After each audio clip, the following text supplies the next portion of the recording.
ಇನ್ನೊಂದು ಸ್ವಲ್ಪ ದಿನಗಳಲ್ಲೇ ಸುಪ್ರೀಂ ಕೋರ್ಟ್ ತನ್ನ ಡಿಸಿಷನ್ ಅನ್ನು ತಿಳಿಸ್ತಾ ಇದೆ. ಆದರೆ ಈ ಟೆನ್ಷನ್ ನಡುವೆನೇ ಈಗ ನಟ ದರ್ಶನ್ ಟೆಂಪಲ್ ರನ್ ಮೊರೆ ಹೋಗಿದ್ದಾರೆ. ಪತ್ನಿ ವಿಜಯಲಕ್ಷ್ಮಿ ಜೊತೆಗೆ ಚಾಲೆಂಜಿಂಗ್ ಸ್ಟಾರ್ ದೇವರ ಮೊರೆ ಹೋಗಿದ್ದಾರೆ. ಸಾಲು ಸಾಲು ಸಂಕಷ್ಟದ ನಡುವೆ ಪತ್ನಿ ಜೊತೆ ಈಗ ಟೆಂಪಲ್ ರನ್ ಮಾಡ್ತಿದ್ದಾರೆ ನಟ ದರ್ಶನ್. ಅಸ್ಸಾಂನ ಕಾಮಾಖ್ಯ ದೇವಸ್ಥಾನಕ್ಕೆ ಅವರು ಭೇಟಿ ನೀಡಿ ಪೂಜೆ ಸಲ್ಲಿಸಿದ್ದಾರೆ.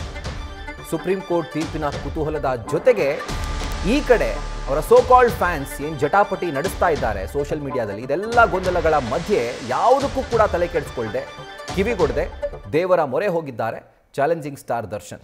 ದೃಶ್ಯಗಳಲ್ಲಿ ಗಮನಿಸ್ತಾ ಇದ್ದೀರಿ, ಇದೇ ದೇವಸ್ಥಾನಕ್ಕೆ ದರ್ಶನ್ ಜೈಲಲ್ಲಿದ್ದಂತಹ ಸಂದರ್ಭದಲ್ಲಿ ಅವರ ಪತ್ನಿ ವಿಜಯಲಕ್ಷ್ಮಿ ಅವರು ಹೋಗಿ ಭೇಟಿ ಕೊಟ್ಟು ಅಲ್ಲಿ ದೇವಿಯ ಪ್ರಸಾದವನ್ನು ತಂದು ಬಳ್ಳಾರಿ ಜೈಲಿಗೂ ಕೂಡ ಅದನ್ನು ತಲುಪಿಸಿದ್ರು.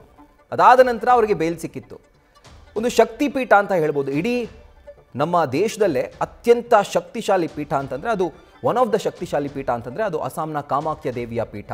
ಸೊ ಈಗ ಅಲ್ಲಿಗೆ ವಿಜಯಲಕ್ಷ್ಮಿ ದರ್ಶನ್ ಇಬ್ಬರು ಕೂಡ ಅಲ್ಲಿ ಭೇಟಿ ಕೊಟ್ಟಿದ್ದಾರೆ, ಅಲ್ಲಿ ಪೂಜೆ ಸಲ್ಲಿಸಿದ್ದಾರೆ. ಇನ್ನೇನು ಸ್ವಲ್ಪ ದಿನಗಳಲ್ಲಿ ಆ ಒಂದು ಡಿ-ಡೇ ಏನಿದೆ ಬೇಲ್ನ ಸಂಬಂಧಪಟ್ಟಂತೆ ಆ ಒಂದು ತೀರ್ಪು ಬರೋಕ್ಕಿಂತ ಮುಂಚೆ ಈಗ ಟೆಂಪಲ್ ರನ್ ಮಾಡ್ತಿದ್ದಾರೆ ನಟ ದರ್ಶನ್. ನ್ಯೂಸ್ ಫಸ್ಟ್ ನಿರ್ಭೀತಿಯಿಂದ ನಿಮ್ಮ ಪರವಾಗಿ.